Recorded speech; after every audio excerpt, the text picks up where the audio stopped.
If you're choosing to practice something for 30 days, you will get better at it. And I think that building the habit of doing something consistently that you can adhere to long term is much more valuable than whatever that habit actually is.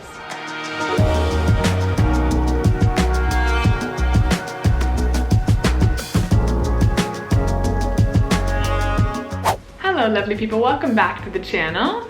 This video is going to be another month-long challenge video, and I've done a few here already on the channel, like the 50 push-ups a day, the 100 squats a day, and so I thought why not do it again because I really enjoy doing them. But we're going to be focusing this time on the core, specifically by doing stomach vacuums. So in this video, or in this month-long challenge, I will be following a protocol that I've written, which will be 4 rounds plus a warm-up to constitute the stomach vacuum training. So the warm-up will be 20 rounds, 20 repetitions of Bhastrika breath. I'll leave all the information down below in the description box, followed by 2 rounds of an uddiyana bandha hold, stomach vacuum hold, 1 round of agnisar, and then finally 1 round of Nauli Kriya, just to play around and try to isolate different parts of the abdomen. So this may look really strange to you, but I promise there are benefits to it. And at the end of the video, I'm going to be going over the takeaways of the month, as well as some reasons you might want to incorporate this into your daily routine.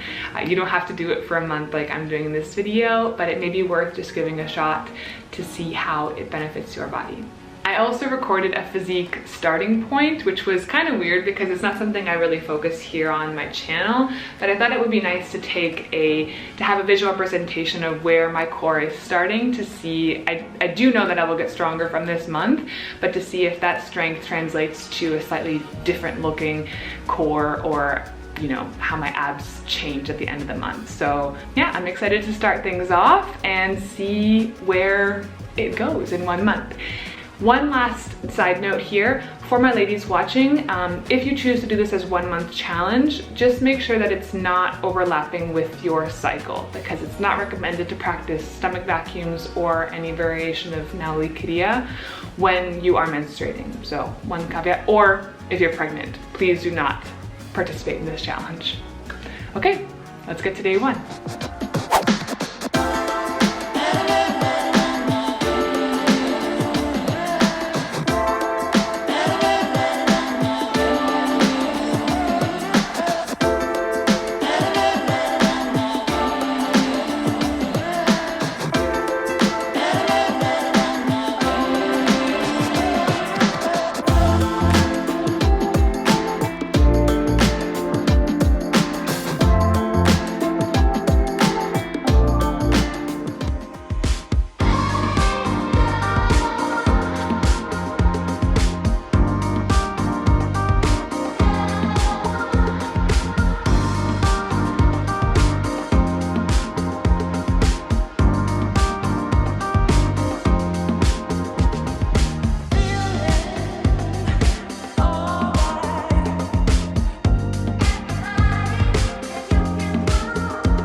we've made it to the end of the month. Another challenge video here on YouTube checked off.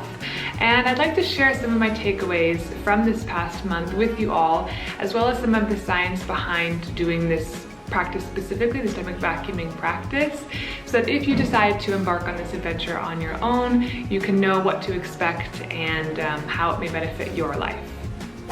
The first benefit that I see is that this is a small daily commitment to yourself to something that will benefit you. Now you can extrapolate this out of the stomach vacuuming practice to just about any area of your life. If you're choosing to practice something for 30 days, you will get better at it.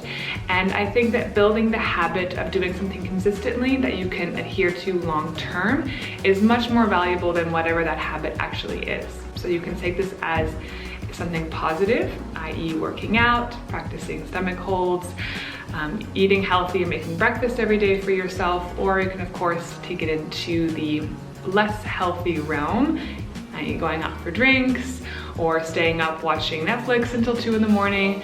But whatever your habits are that you do every day will become the routines that you practice. So you might as well make them something that will work for you rather than against you. The second benefit to this practice is that it helps to strengthen the mind-muscle connection with your abdomen, which is a powerful area in the body. It's called the core for a reason.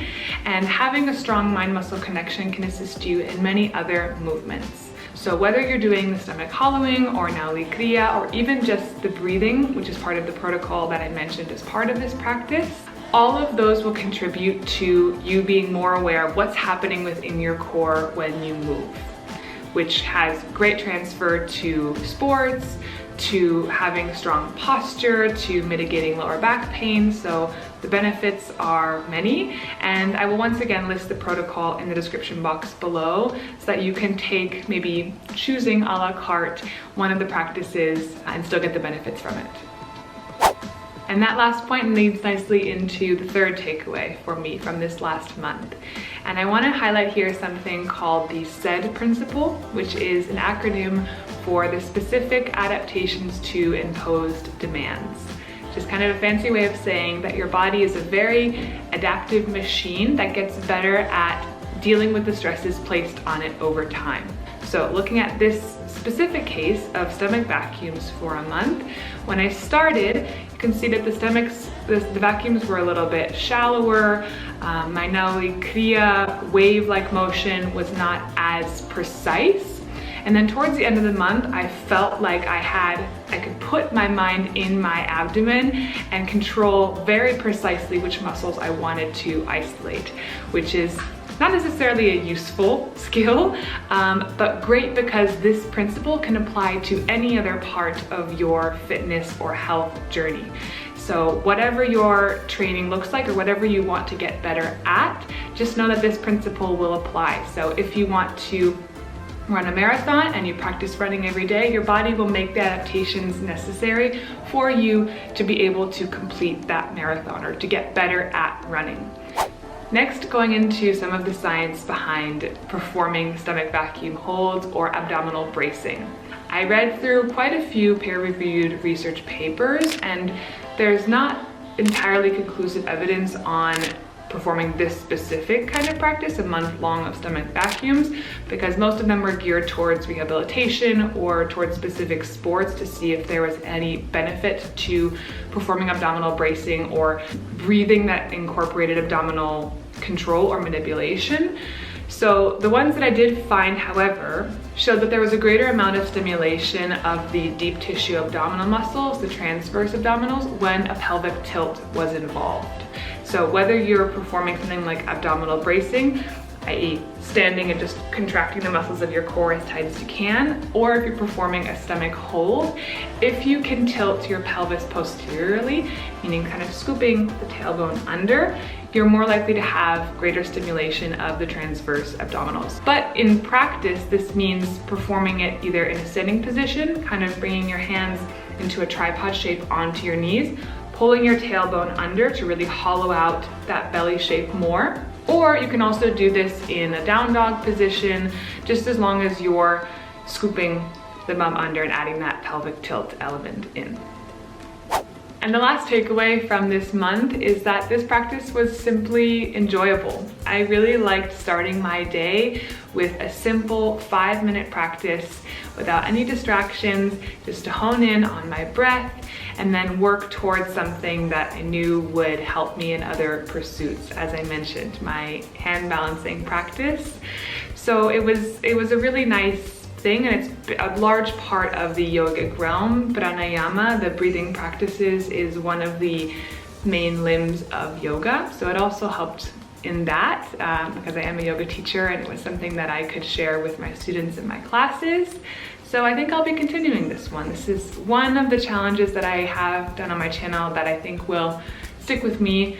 So thank you all so much for watching today. I really hope that you enjoyed, and I'd be really curious to know if this video convinced you to minimally try the stomach vacuum. You don't have to commit to it for 1 month, but if you do decide to take it on for an extended period of time, my only recommendation would be that you keep it at a manageable dose. If you can sustain it for a long time, consistency trumps the perfect plan every time in my mind. So it's better to start small, smaller than you would think, and then build on that, because it's going to help you with your confidence and cementing that practice as part of your overall routine. So yes, thank you all again for watching, and if you enjoyed this video, it always means a lot when you drop a thumbs up. Go ahead and hit that little thumbs up down below. It really helps support my channel. And consider subscribing, because I upload new videos every Sunday, and I have a lot more fun videos coming down the pipeline. So stay tuned. Thank you all again, wishing you a great rest of your day, and I'll see you around. Ciao guys.